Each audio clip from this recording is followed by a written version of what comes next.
आज मी आणली मुशी, तर ही स्वच्छ धुवून घेतली आहे.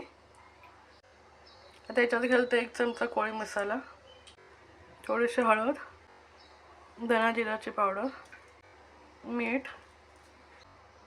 आता हे चांगले मिक्स करून तुला अर्धा तास मुरत ठेवते. तोपर्यंत इथे वाटण वाटून घेते. एक पॅनमध्ये तेल घेतले, तरी घालते ठेचलेलं लसूण,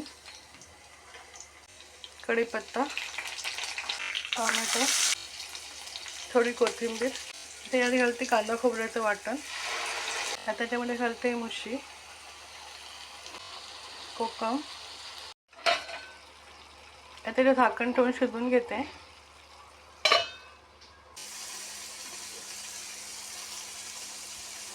छान मुलीला पाणी सुटलंय.